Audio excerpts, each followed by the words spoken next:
Everyone's.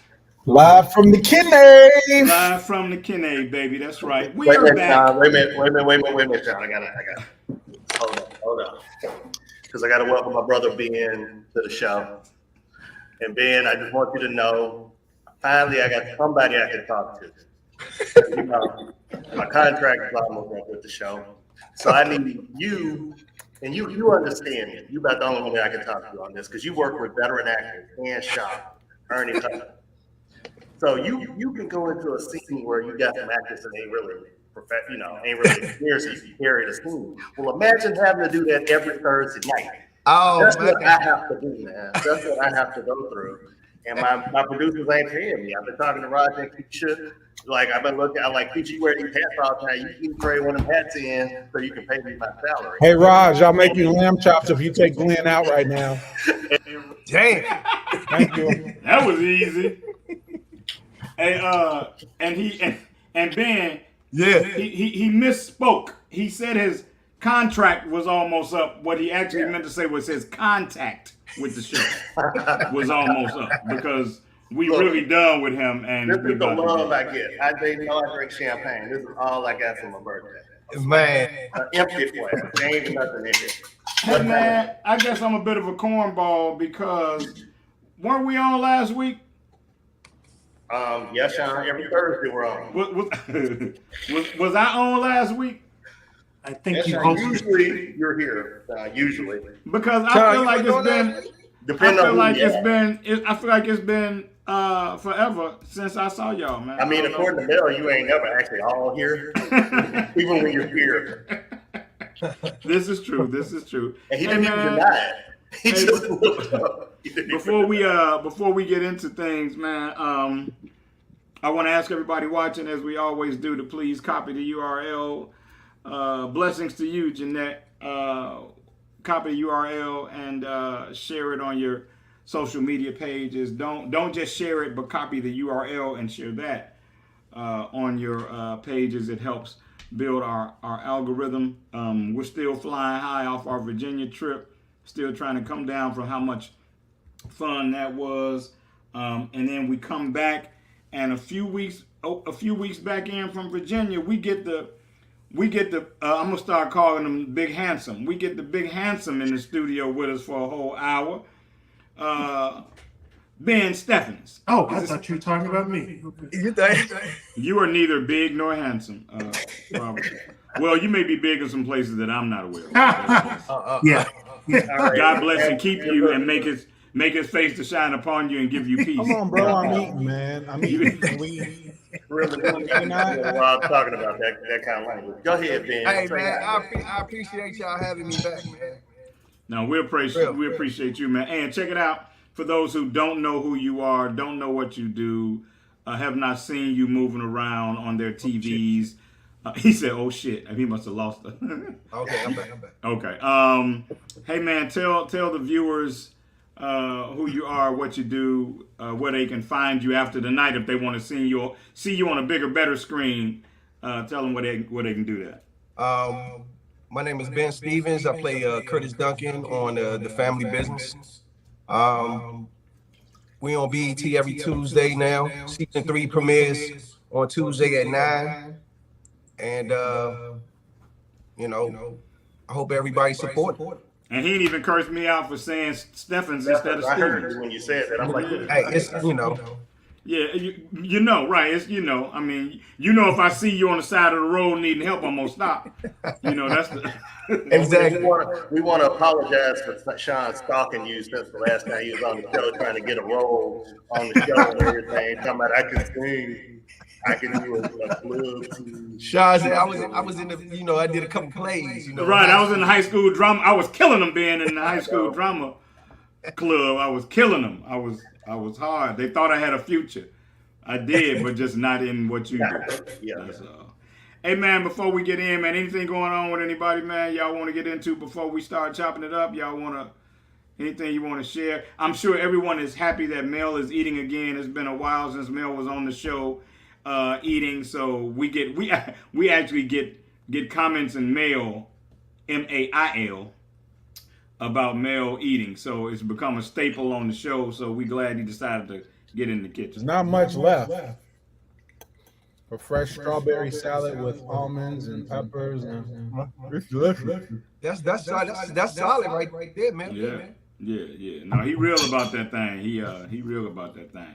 Hey man, so check it out. I at the risk, I want to start the show talking about something that I know is going to be flammable.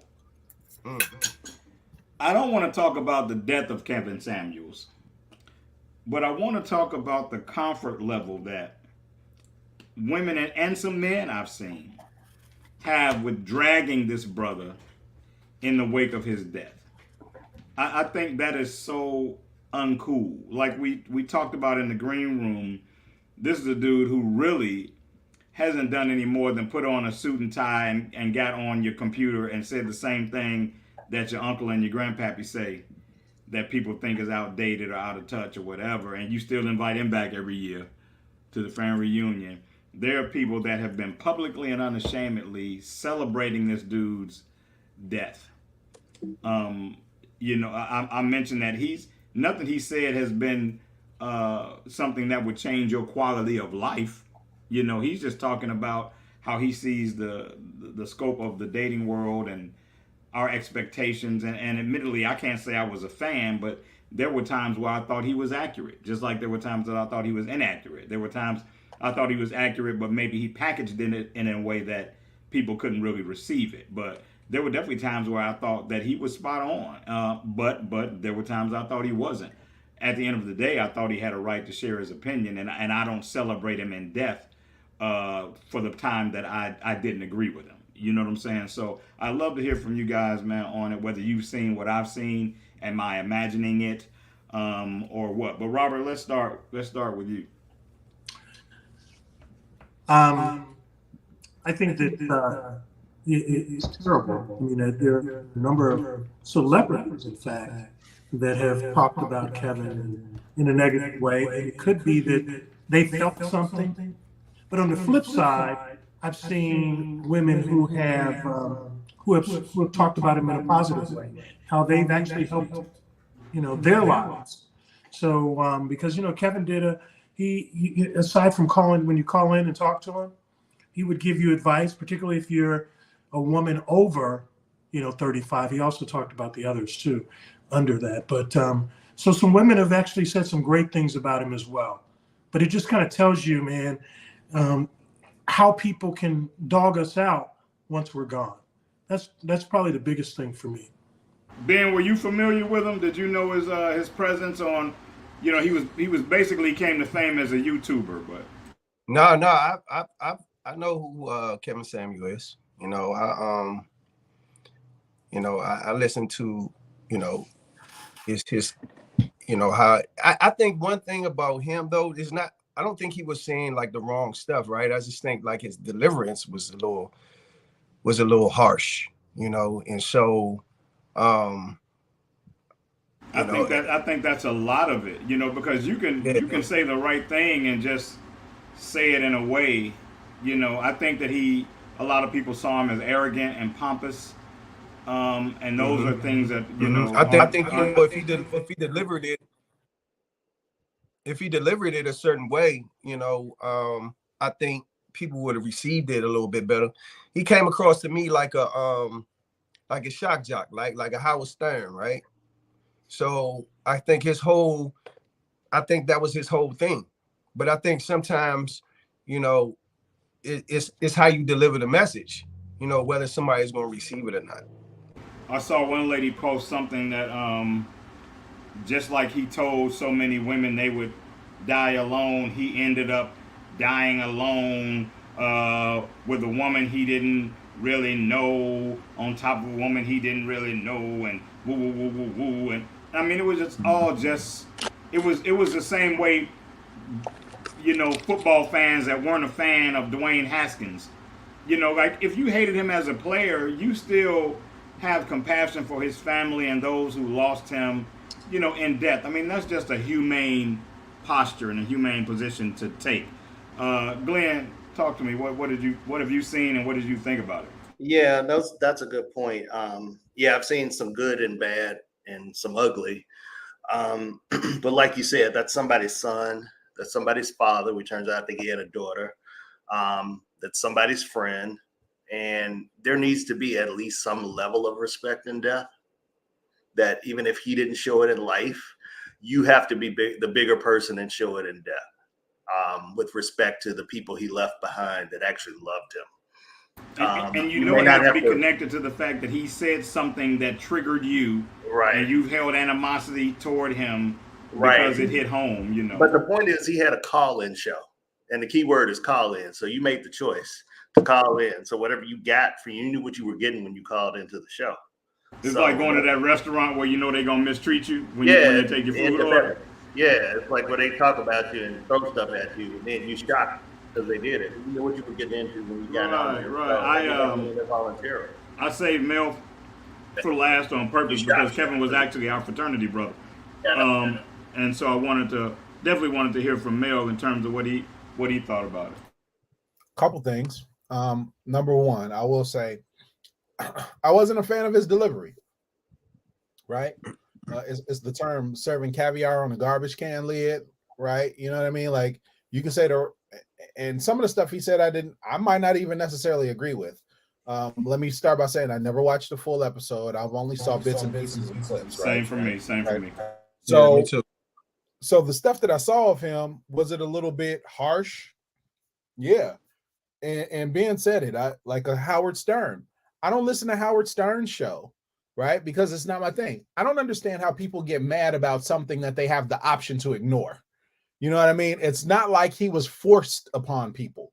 People had the option to ignore, not watch his comments, not watch what he said about people, and all of these other things.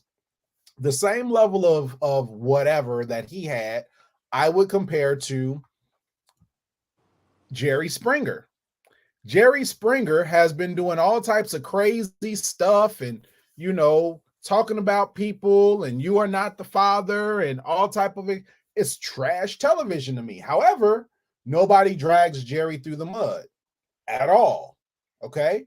You got the option to watch it. Didn't he become the mayor of something or the governor of something? He pursued a He was the political mayor of career after Cincinnati it. that was before the Jerry Springer show. He was mayor of Cincinnati. Oh, I thought he did it afterwards. Okay. Whatever he was, you know, it's why are you getting mad about something you have the option to not watch or listen to that doesn't directly impact your life? There are plenty of people that are just like Kevin Samuels. He just happened to be one of the ones that got some notoriety and had some followers. And it's so crazy. I saw a pastor. A pastor was talking about how horrible a person Kevin Samuels was, and he did all of that stuff. But now he has to have a GoFundMe for his funeral. Lies. His YouTube page was making $50,000 a month. He didn't need a GoFundMe for anything, right? So, but now people are capitalizing off the fact that he's gone and talking about it. Was I a fan? No. Do I have to agree with everything you say? No. You know what I mean? But people volunteered for it. So, yeah, it's crazy. Yeah, I just find it amazing, man, and the lack of humanity people are willing to show. And then, I mean, he came for men the same he came for women. It's not like this was this woman bashing dude. He went hard at men just the same. And so, you know, you can't even make that argument that he was, you know, like he was mistreating the women or whatever, because he would drag men as hard as he would drag women. And at the end of the day, I still say he still didn't say anything you haven't heard your uncle say at the family reunion, and you still plan on. Your uncles are. You may not have heard that. Everybody's family doesn't have that uncle. Yeah, They don't have An interesting thing was one of my friends was talking about he doing all this talking about women and high value man. Look at how he dressed. He probably gay. This, that, and the third. He might be. Don't know. Don't know the man. If he is, so what? Does the fact that he might be gay take away from the fact that what he told this woman was true? You know, you are in this type of shape, you have this type of career, and you have kids, but you want a man that makes over $250,000 a year to come swoop you off your feet and take care of you, it's probably not gonna happen.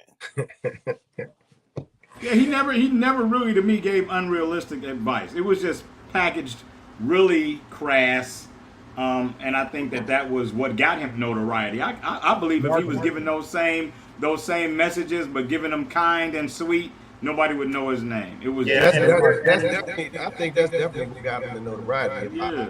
Kind of delivering the message. Yeah. I was watching it one time, like Mel said, I haven't watched like a whole episode of his, but I was watching like one clip on the internet, and he asked the girl like out the gate, was like, how much you weigh?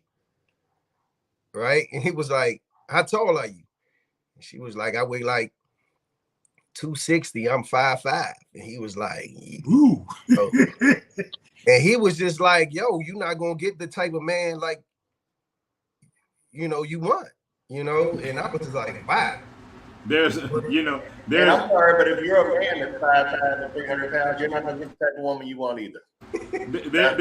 Hey, look, there's a difference between possible and probably. Right. It's possible, it is not probable. Right. You can aspire to get that woman, but in reality, it's probably not gonna happen. In actuality, there's actuality and aspiration. But I mean, sorry, you gotta look at yourself if you're celebrating somebody dying. I'm sorry. You gotta take a long look at yourself. That's the bottom line. Unless there's somebody like, the insurrection people that are trying to change the quality of life of people, you know what I'm saying? And you know that it comes from a place of pure evil. If you're celebrating somebody's death, you're just wrong. And you should probably be quiet, because it says more about your humanity and your capacity for humanity than anything else. With that in mind, though, I'm still thinking about the way our words are taken and twisted and used in a narrative for other people's agendas. I was thinking back to Cam Newton's comments a couple of months ago, and more like weeks maybe. And Cam basically said two things that made a whole lot of women angry. He was saying that to him, the whole boss bitch movement, that wasn't a real woman for him. And as Ben noted, he said for him, and he has every right. He has every right to feel what he feels. But what he said was, for him, a real woman was a woman that knows how to take care of her man. He may have used the word cater, but I know he said take care of her man, and knows when to be quiet. And because those two things are seen as super docile, primitive behaviors, they were taken to me out of context, because I guarantee you, any man, any woman that says a good man is one that knows how to take care of his woman is not going to get any trouble. And any woman that says, anytime my man knows when to step back and be quiet in a situation, she's not going to catch any trouble.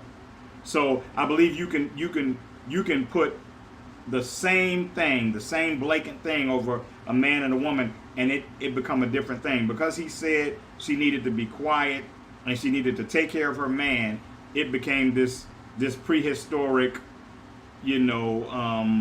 old school kind of, Well, Sean, you remember we were talking a few months ago, and I mentioned something about marriage, and I said something about love, honor, and obey. Well, like, I've never been married, and I haven't been to that many weddings lately. So I didn't know what the language changed, and everybody's like, don't nobody say obey again. And it's like, okay, I didn't mean anything by it. I just, love, honor, and obey is kind of what you heard when you was growing up and you went to it. I'm not asking you to put on a harness and go plow my field once I marry you. Bust up the shiffer roll for me. The shiffer roll. Mel, did you have any thoughts on the Cam Newton thing, man? I just thought it was. I didn't hear or read anything about it, so I don't know what he said. Just according to what you say, though, and take care of is relative, right? That knows how to take care of his man, or she knows how to take care of his man, or he knows how to take care of what. That's relative. What does it mean to take care of your person, your significant other? It's different things for different people. Take care of doesn't mean, it doesn't have to mean barefoot and pregnant in the kitchen. You know what I mean? Or docile or whatever. Take care of me means Give me what I need when I need it. That's taking care of me. You know what I mean? So, I mean, most of y'all on the show, y'all know my lady. Ain't nothing docile about her, but she does take care of me and she does know when to be quiet. You know what I mean? And it's the same for me. I know when to be quiet. I'm a hothead. I know when to be quiet though. Right. So I don't know. I didn't hear the full statement, but I'd love you to circle back to it, man, and still share your thoughts. And again, I think there's nothing wrong with a man that knows how to be quiet. Like Mel said, I had an altercation in an alley 2 nights ago, and I got a friend that's in town from Florida, and I'm sure she will tell you she was sitting in the car, wishing I would be quiet. You know, there's nothing wrong with that in a man. It was just a moment where I was unwilling to do that. But if I had been willing to do that, it didn't make me less of a man. You know, it may have made me a smarter man, because it was a situation where I was in conflict with a dude who was, you know, probably Ben's size and half my age. You know, and I made the decision to say, well, we're gonna find out what this is or not. You know, and luckily it didn't go where it could have been, because to his credit, and I want to say this, all young guys aren't crazy. You know, sometimes they know when they out of line. And me and this man were about to do a whole dance out in the alley, and he said, you know what? I apologize. I'm not handling this right. I shouldn't have said what I said. He gave me his name. I gave him my name. I said, hey man, this ends right here. You know, I appreciate you. I'm proud of you for being that dude. You know, I saw him the next day. We throwing fists up at each other like, you know, we've been friends for 20 years. So it doesn't always have to end bad. But I just think it's tragic, man, how we can take 2 very simple things, and because of the gender involved, it becomes a different thing. But what else bothered me was that I saw and I hate to pull the race card, but I saw a white sports analyst dragging him, 2 white sports analysts. One was Phil Sims' son, who I think is a moron. But it was Phil Sims' son, and the other guy, I can't call his name, but they were basically dragging his comments, and I felt like there was a cultural element to where the comments were said and how they were said, that really didn't you know we've talked about times when people respond to stuff and you know the person isn't talking to you. You know, like you're responding, but it's like that wasn't for you. That wasn't a comment that was for you. And I felt like they were doing that, and I felt like it was so unfair. These 2 very, very conservative white guys who pulled a clip off of a podcast called 100 Miles Worth of Game, that you know is culturally specific. You don't know nobody else that says that than us. Yeah, that's us. That was Wallow. That's Wallow. No. Yeah, Exactly. that's the danger of putting stuff out there. Yeah, because they get to take it and almost misappropriate it, as you know. Yeah, I mean, you have to watch your brand at all times. I mean, this is the age of being careful about what you say, being careful about what you put in public. You know, Mel makes the joke about giving a disclaimer, but sometimes you need that disclaimer, and you need to think about that before you put stuff out there. Yeah, I think that right, because I think he said, you know, for him, right? You know, it's some dudes out here that love boss bitches. You know what I'm saying? And I think when he said it was for him, you know, I think he got, you know, taken out of context, you know, but like you said, we always go back to the deliverance, right? It was, you know, how you said it, you know, and so I think people receive it a different way depending on how things are said. I used to work with a dude, man, who told me he loved a woman that cursed. I mean, it was actually a thing for him. He was like, "Oh man, it turns me on. I love a foul-mouthed woman." A woman that curses. I can think of some. Hey Ben, I can think of some situations where some bad words might work for me. You know, I was just about to say that's situational. Yeah, you know, but words right out of my mouth. But I don't want a woman talking about, "Hey, if you free later, can we go to the fucking Walmart?" I don't want. This brings up something in my head though that's really prevalent in our society, and I mean I get that men have different strengths and expectations based off of our physicalities, right? But in all actuality, and Ben, you could appreciate this. I mean, with both of us being in the entertainment industry and movies, think about a movie where a woman slaps a man or throws a drink in a man's face, and it's either she was angry or he deserved it or what did he do, and you could go on to love that character because either she stood up for herself, or even if she had a moment where she was in the wrong, there's still redemption for that character. Mm-hmm. Let it be a man who hits a woman or throws a drink in her face, and they're going to hate that character for the entire movie. There's no redemption for him throwing a drink in her face. Now, in the Johnny Depp case I think is a good example. Men are expected to take abuse more than women are.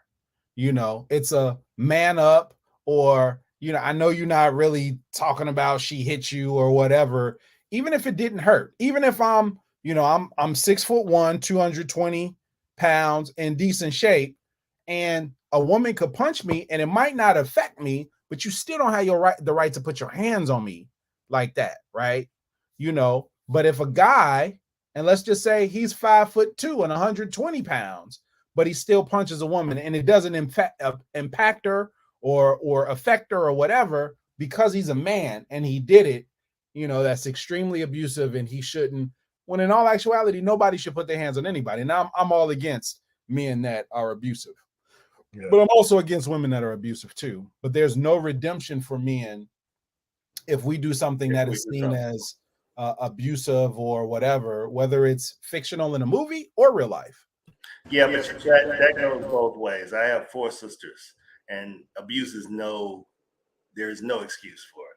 So I have to treat it the same way if I'm the one being abused. I have to look at it the same way, because I can't do the double standard. So, Mel, let me ask you this. You raise a really, really interesting twist on that whole thing. Is there redemption for men with any mistake that they make? I mean, you isolated that particular one in that example, but truth be told, there's not much redemption for men with a substantial mistake in most situations. Would you agree or not agree? I think it depends on the parties involved. There's no cookie cutter answer for this. I'm not a person that likes to give blanket statements for the most part.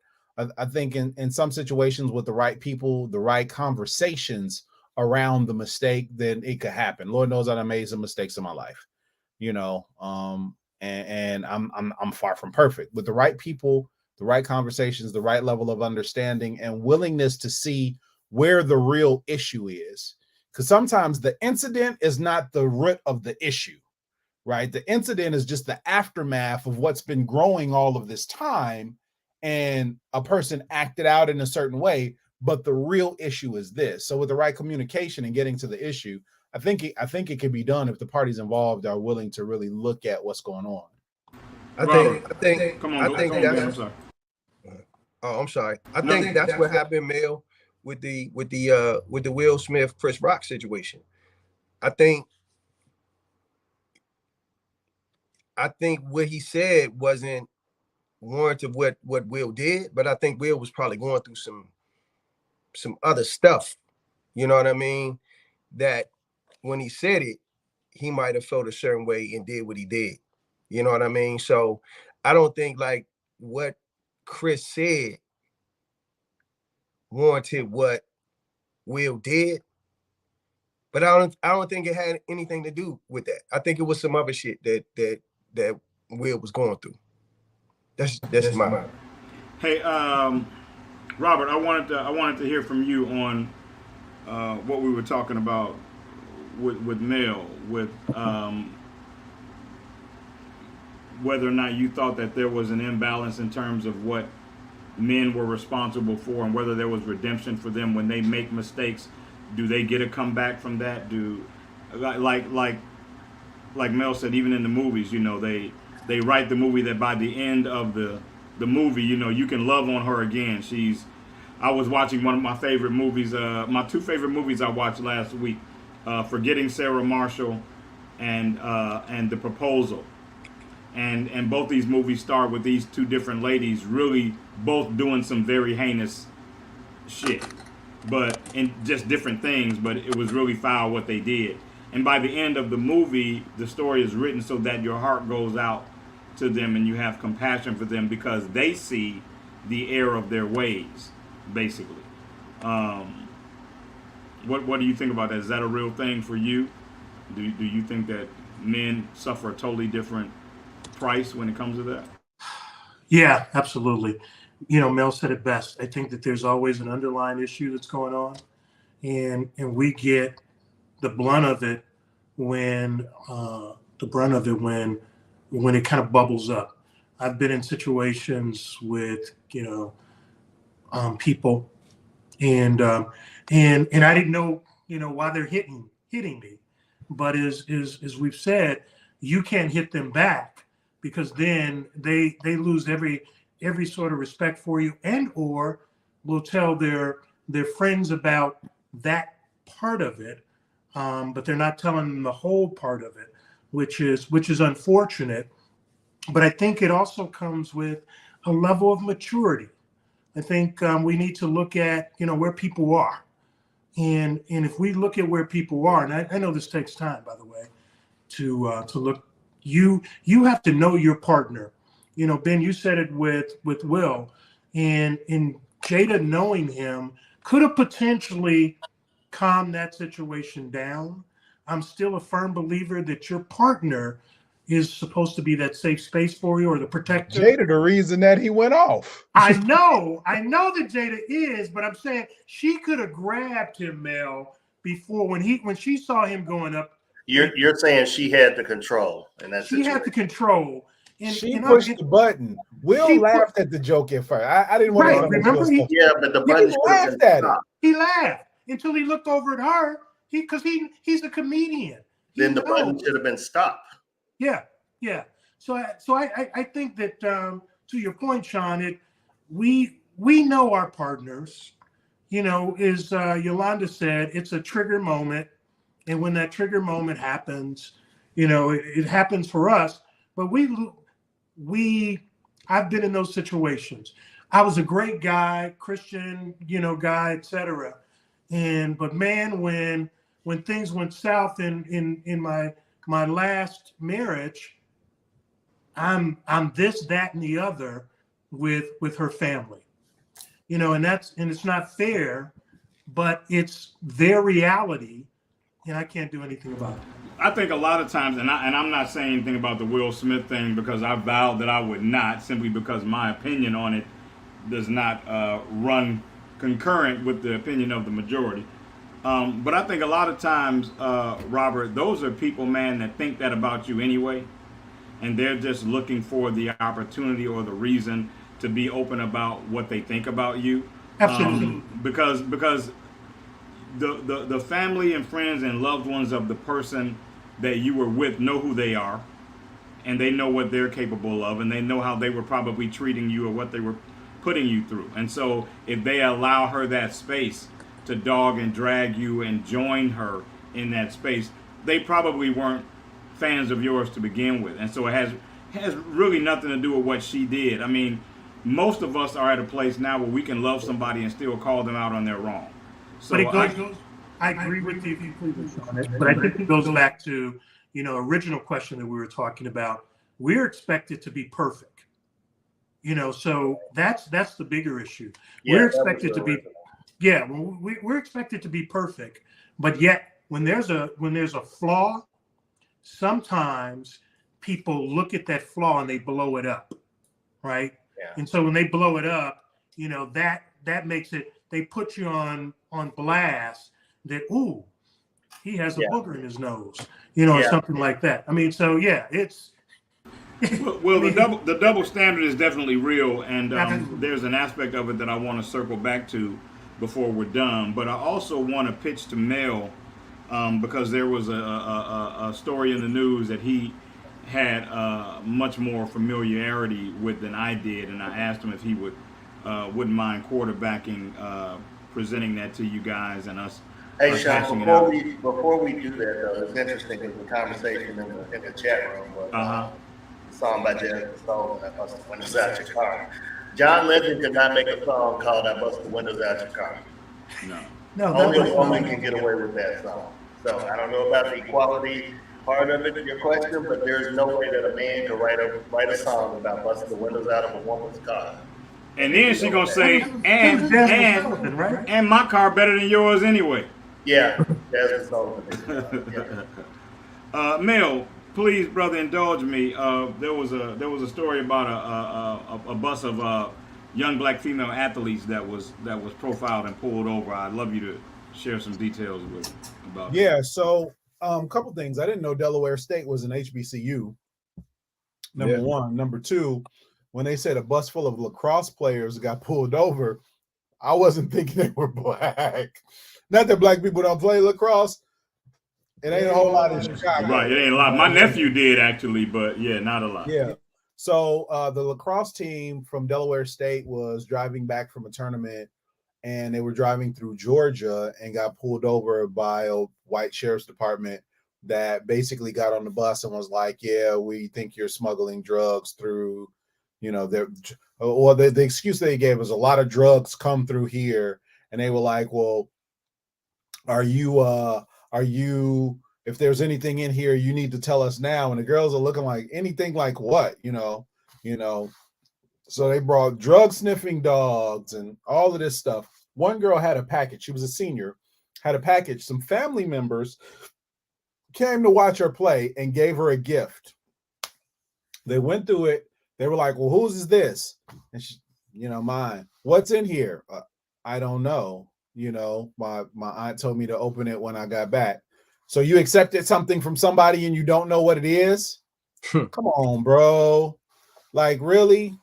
So several politicians, the president of the university, several politicians have, tried to find answers and what have you. The sheriff's department has not made a statement as of yet. They said they did make a statement. Actually, the sheriff finally did. Yeah, the sheriff is black. Yeah. Actually, the sheriff that heads up the department is black for that county. Oh, okay. Tell me more. And I think he made a statement day before yesterday, and he said, this was we did it by the book, and we didn't search their personal items, which was a lie, and they have that on video. So obviously, whatever information they fed him for the PR was the wrong information, because to your point, the gift that they opened and everything else. And I don't know what the repercussions are, but I know the senators from Delaware, the governor, they've actually asked the Justice Department to look into it as well. And I don't know that anything will happen, honestly, because it's a county in South Georgia, and everything outside of Atlanta is Georgia. As Chris Rock told the joke one time, Atlanta's great, but you know what's outside of Atlanta 5 miles? Georgia. And Georgia is still Georgia, as I said when we were talking about this the other day. But yeah, it's a travesty. They use the excuse of drugs and sex trafficking for stopping the vehicle. Basically, that a lot of that happens along the highway. I don't think anything will happen. I think it's bad press for that sheriff's department, and maybe some other things. But I mean, people only respond to economic hardship. The production team says the sheriff was black, actually. Right. Yeah, he is. That's what I said. Yeah, I said the sheriff was. So I think, Glenn, that we have an opportunity, because we are on, it's not, I'm going to just say this right now, Black Power, but that's not the word I want to use. But I think we have an opportunity now to do something about it. Yes, because the sheriff was black and he spoke for his deputies.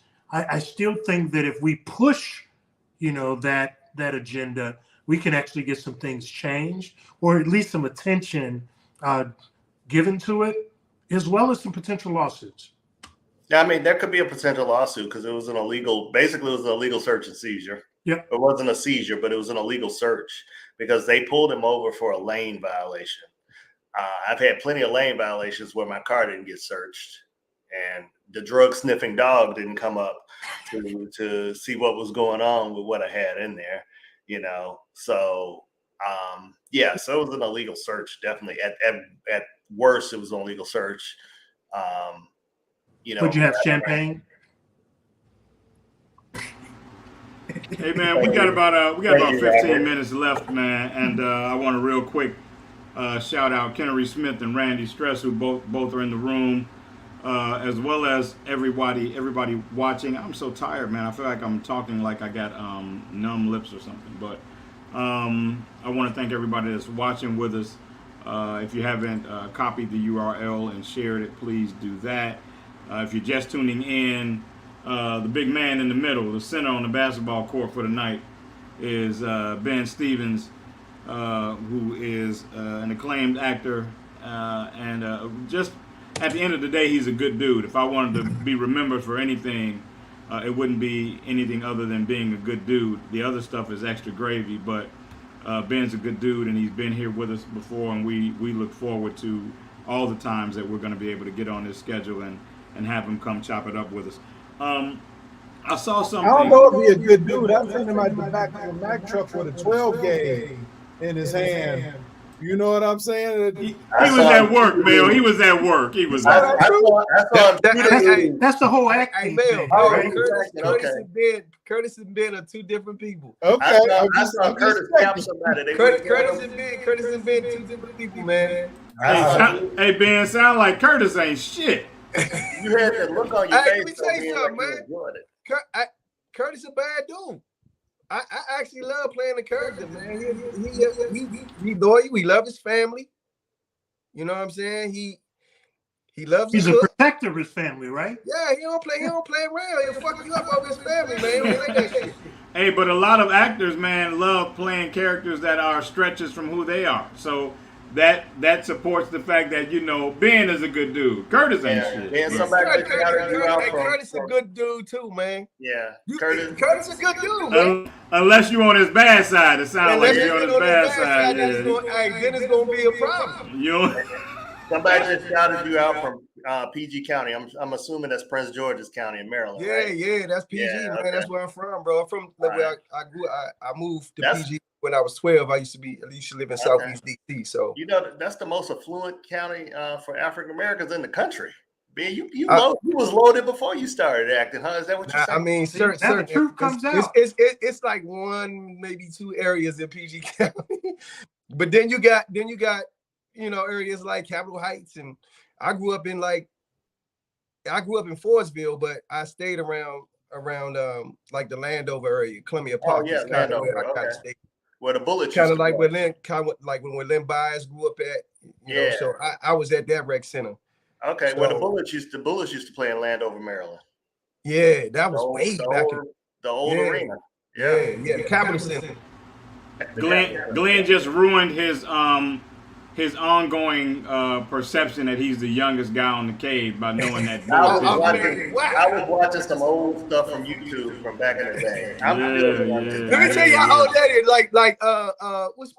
What's that sale played at the Capitol Center?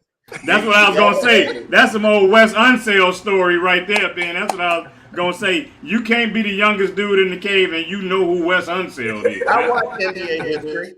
I don't even know who that is. And for the record, ladies and gentlemen, I am the youngest one on the No, cave. he's not. No, he's not. This is actually my community service because the judge told me I wouldn't do no time if I went to the senior center on Thursday nights and work with the old fellas. So that's why I'm here. Glenn, that is really funny. Like some stuff is so funny you don't laugh, you just appreciate the humor. That's really funny. That's one of your best ones. It didn't make me laugh. It didn't make me laugh, but It's just like Gwendolyn, like I'm in the comments. Gwendolyn said certain parts of PG County, certain parts of PG County, Glenn is affluent. There's a whole bunch of other parts of PG County that ain't. Like a block or two. Hey, like Sea Pleasant. Hey, I saw a comment, man, earlier today. A young lady posted that she was supposed to have a date tomorrow, but she canceled the date because the brother asked her if she liked Applebee's. And I was like, well, that's interesting. She could have missed out on her Prince Charming, man. Well, here's what I found funny, Ben, and this is why I'm bringing it up. So I decided to read some of the comments, the thread underneath. She goes on to say her favorite date ever was going to the zoo. And I thought, well, I don't think the zoo is a pricier date than Applebee's. Hey, it depends on the zoo, Sean. Well, I don't know if you got stripper animals at the zoo you going to. I don't know. Oh my God. You throwing dollars at the stripper. If you go to like Brookfield Zoo, or if you've ever been to San Diego Zoo, you San got Diego, top money. zoo. Well, my point more specifically is, I thought that there was a weird kind of disparity in that. Like, you know, taking somebody out to eat at it's a low budget restaurant. It ain't, you know what I'm saying, but to the zoo to walk around. I mean, what's so hippo ass beats Applebee's? I just thought that was a weird thing, and I'm always welcome to be checked. But I was trying to figure out what her issue had to be with Applebee's. Was it did she see it like McDonald's, or you know, or what? And then for her to celebrate going to the zoo, I just was like, maybe you have a perception about where you go to eat, like, you know, and even Mel has talked about like Groupon stuff, you know, and that kind of stuff. Like, it just kind of made me think like. But even when Mel went to a Groupon for Applebee's, well, maybe he would. I don't know. Well, He probably wouldn't have to do a Groupon for Applebee's. I mean, you know, Applebee's ain't that. Applebee's, but he would if he could get one. That's what I'm saying. I haven't seen Applebee's. Man, Applebee's got good chicken fingers, man.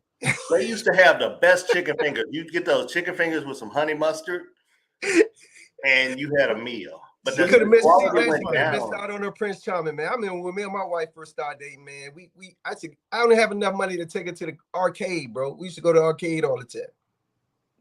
That's kind of where I'm at, being like, what am I missing that a brother can't take you to Applebee's, but he can take you to the zoo? I was young too, so it depends on what the Age age is like. age range. You can't be taking a 50-year-old woman. Yeah, I was about to say that. That's not gonna 50 happen. going out. Yeah, we was kind of young too. We were young. Yeah, when I was 20, in Applebee's was the move. Applebee's was the move back then. Your man Vince Ben says Applebee's is not popular, which I agree with, but I'm just saying that it's the spirit with which you do something. He still was trying to take her, you know, out to eat and that kind of thing. What if him asking does she like Applebee's was a clarifying question to him to see if she did, because he didn't? Or he could have been testing her. It could have been a test. That could. They probably didn't go out on that date. Of the emergency broadcast system. If you're under 25 and you're watching this, I want to remind you that Barack Obama took Michelle Obama out in a car with a hole in the bottom. And Mel, to your credit, her response was to cancel the date.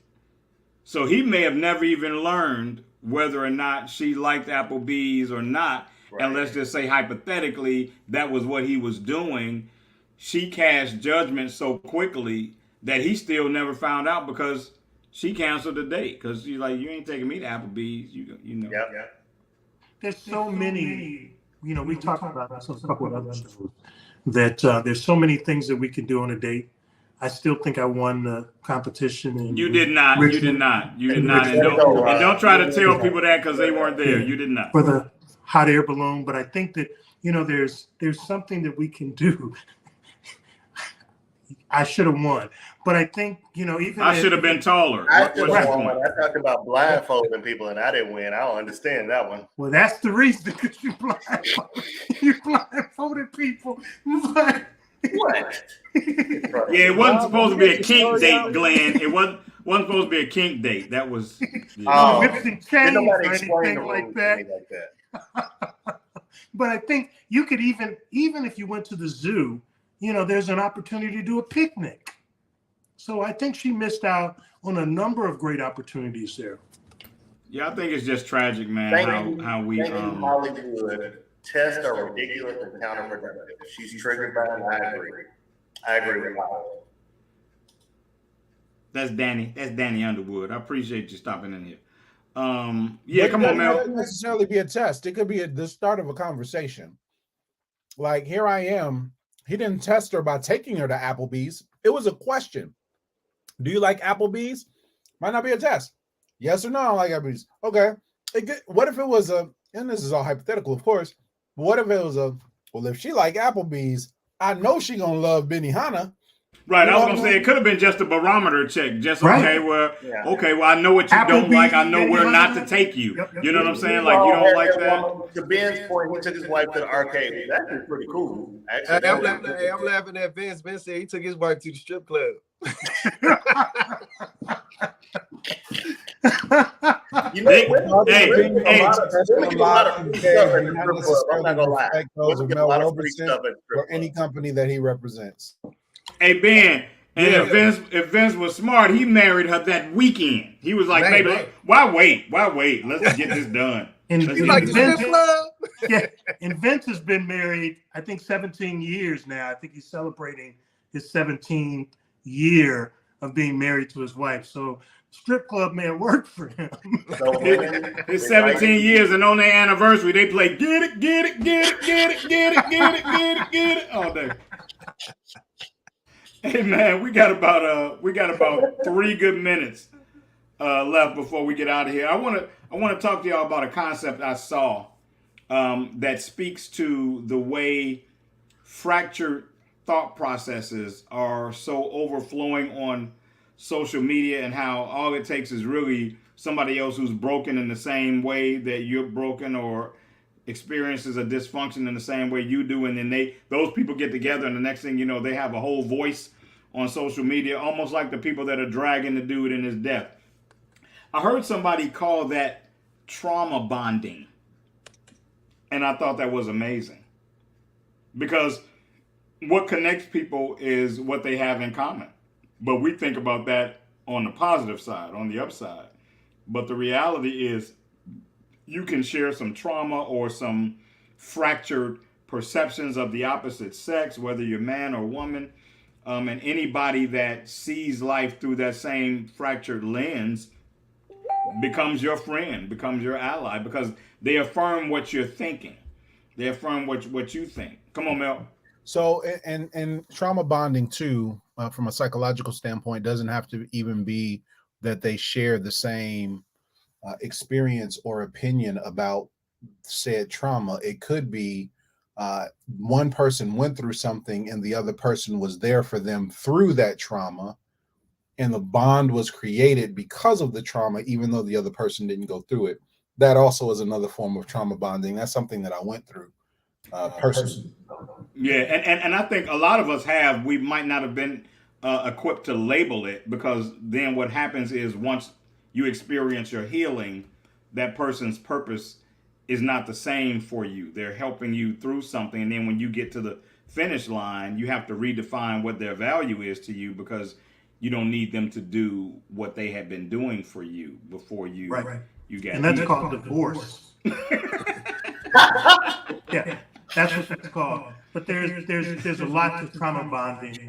Robert, your timing is really good. I know all about trauma bonding in some of the other things that Mel talked Well, you're about. seasoned in trauma in general, aren't you, Robert? Just Trauma and bonding. I have boundaries. I Glenn, have trauma. boundaries now. Glenn, he's seasoned in trauma and bondage. I know he was like, oh, bondage. Yes, I'm seasoned with that. The handcuff, the whip. Oh no, we're talking about bondage. Sorry, long conversation. I'll Hey get man, you guys later. hey man, it's time for us to get out of here, man. Man, hold on a second, man. That hour went quick, man. It does, man. It goes fast, man. It really does, Y'all, man, I gotta be in the cave again, dog. Come on, man. Come on, Come on man. back. We You're welcome. anytime, dude. We'll probably swap some people out if you call us and say you can be here, man. You know, we enjoy you a whole lot, man. and Nah, we we can't swap nobody No, else. it's like 4 to 5. They ain't gotta know, Ben. They ain't gotta know. We ain't gotta tell them. We ain't gotta Yeah, tell we them. ain't gonna Yeah, tell him. man. If the hosts don't show up, we know. Yeah, you can have his spot. Yeah, Right. exactly. We got people you can replace. That's what we doing. That's what When you we give me advice on the contract negotiation, we can talk about this. You got something to say about trauma bonding. Okay? Hey man, the production team is Hey, saying Ben, that you look great. You look good over there. You could be the host. he could. Any of y'all could be the host. I'm just lucky enough to be the host. That's what I told Roger and Keisha. Anybody can be the host. Anybody. Hey man, before we jump off, man, I'll always have a great time with y'all, man. Man, we have a great time when you show. show For having me, man. Anytime, man. Man, thank you for coming. We actually are going to be doing a live broadcast from the House of Blues very soon. Well, it won't be live. It might be streamed at a later date. But the production team is already okay. They said it's going to be live. They're already which one? In Chicago. Oh, in Chicago. Yeah. So they're already, man, talking about trying to see if you can, come in, man. And I had my way. Oh man, I would love that. I'm actually flying. I'm flying to Detroit. I want to say like the 10th of June, 10th, 11th, 12th. We open the family business. So, nice. I'm supposed to be going.